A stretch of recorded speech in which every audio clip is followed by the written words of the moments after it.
Peace, King. How you feeling? Can you hear me? Can you see me? Yeah.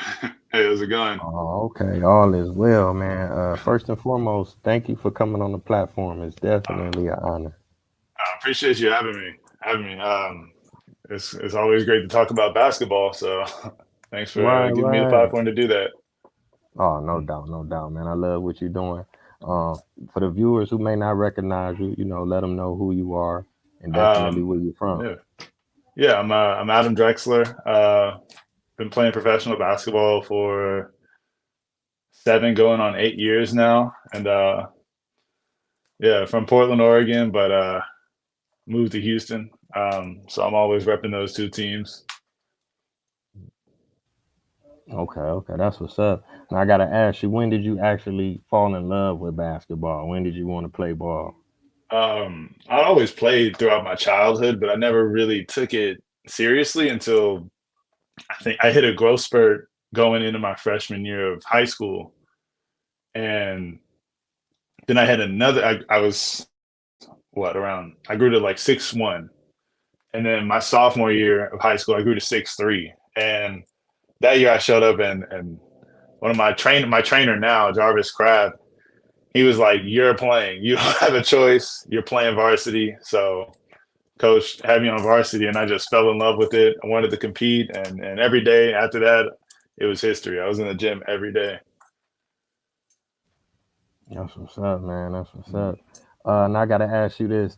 Did you ever feel like it was pressure to play ball, or is it something that just came natural?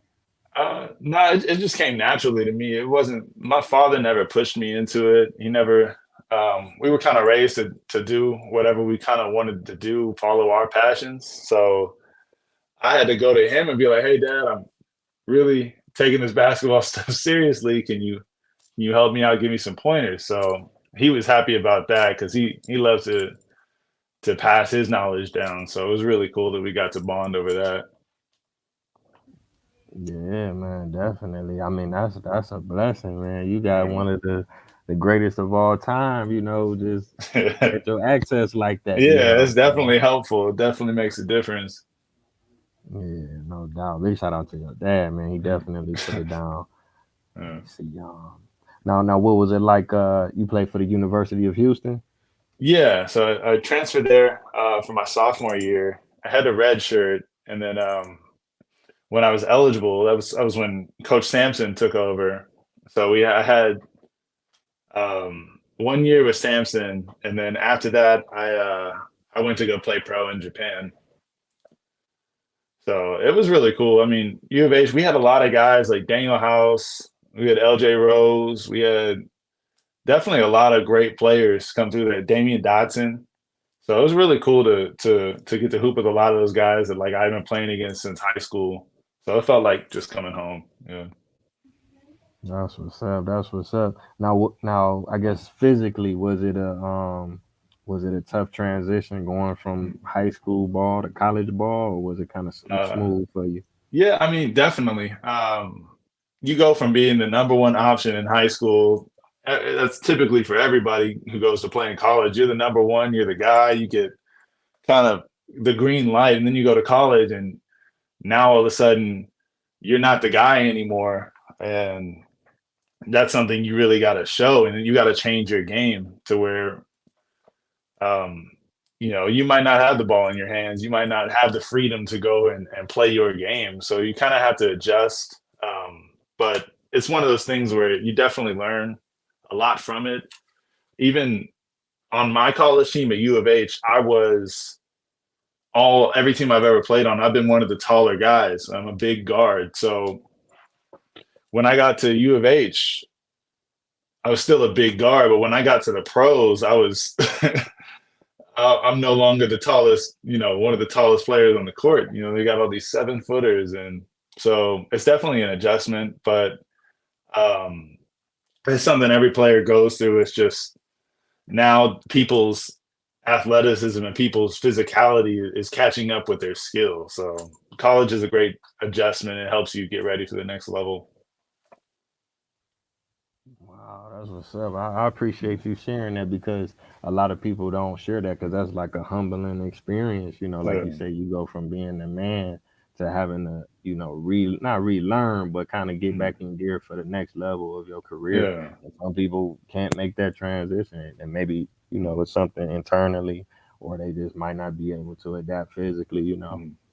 Yeah. It's definitely a huge difference. Like for me, in high school, I'm taking the ball down and I'm going and I'm coming off screens and I'm trying to attack the paint to play make. And then in college, we already have a whole bunch of playmakers. So now I'm running the floor. And then I guess when by the time Samson took over, now he wants us to shoot threes and kind of play this kind of five out, 4 out, one in kind of basketball, which is, different from what I'm used to, where we kind of just run.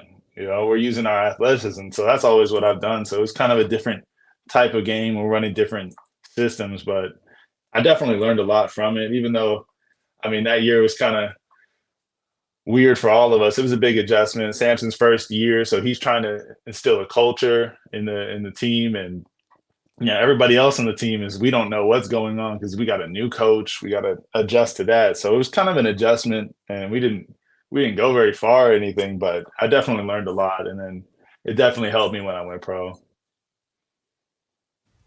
Yeah, that's major. That's major. I gotta ask you about that. Now you got a chance to play ball in Japan. I mean, what was that experience like going from the Uh, states to going to Japan? it was insane. I mean, of course, when you play basketball in America, I don't think there's any serious kid who's trying to go play in college and trying to go that's not trying to go to the NBA. I mean, everyone wants to go to the NBA. People always say, "Oh, I'm just having fun or whatever," but no, when you put that many hours into the game, you're trying to go to the NBA. You're trying to play against the best players. So for me, I always thought, okay, it's NBA. I wasn't thinking about overseas at all, but then things happen, and then the opportunities kind of set up that way. And my first approach to it was like, okay, go out there and really, do my thing and just try to get back to the NBA. But what I realized over there was that, I really liked the experience. I had to get rid of that chip on my shoulder and just enjoy the game, learn. Because overseas, one thing you do is you learn the game at a faster rate than I'd say in America, because in America we can kind of rely on our talent, athleticism, and stuff like that to win and dominate in the sport. But when you get overseas, guys are really coming up with these strategies and they're playing team ball, and it's a big adjustment because you can't just out athlete everybody. You have to play in their system. So learning that, my first year was a bit of an adjustment, but my second year in Japan, I was rolling. I had a fun time. Okay, okay. Now, did you experience like culture shock? What was it like? You know, Oh, just definitely. lit because you wasn't going for vacation, and Yeah, obviously you nah. play ball, but I mean, just in your recreational time, you Yeah, know. so I was there for 8 months, and I'd always. I mean, my sister, she loves to travel, and she was in Japan. She did like a foreign exchange student program out there, but it was definitely different from how I thought it would be. I thought everything was gonna be, lights and neon, whatever, and a whole bunch of, you know, partying, and I have no clue. I just seen what I seen on in movies and stuff. So when I got there, and everyone's really really respectful. Japanese culture is definitely one of respect and kindness. They always, people are bowing to each other. You take your shoes off everywhere. So it was definitely a big adjustment because to me that's the first time I've lived somewhere that's not the U.S. So um, but I tried to learn a little bit of Japanese. Definitely started hanging out with a lot of the fans out there. They were really cool. They had me for dinner, and they'd have me, you know, they always reach out to me. So it was really cool. And I was lucky to be in a city in Japan that wasn't, it wasn't Tokyo. I was in the northeast part of Japan in a city called Morioka. So it was a small city, and everyone there, what they do is they all go to the basketball games, the whole city. So I just had a fun time and got to really immerse myself in the Japanese culture. Wow, that's major. Yeah, because I'm a world traveler. I'm in Africa right now. I've been to about 70 That's what's countries. I up. like, yeah, man. Each time I go to a different country, it's like a whole nother experience, man. Mm, And let me yeah, see. Now I can ask you about this. Oh, okay, now I was looking online. You actually, you were supposed to go to Indonesia to play. Did you go out there? yeah. I played in Indonesia. So I played,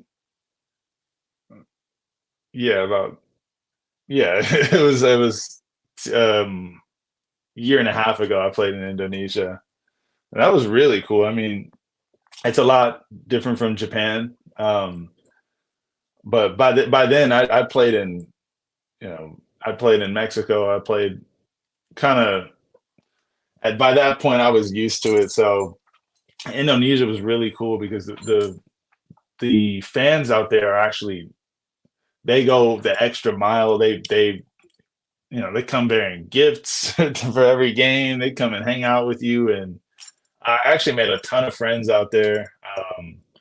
And then everyone on the team was so cool. That was the first time because we were in the bubble because of the pandemic. So you're with your teammates all the time, and I actually got to know a lot of these guys better than I would have normally. Because normally when you're overseas, you kind of hang out with the Americans because most of your teammates don't speak your language.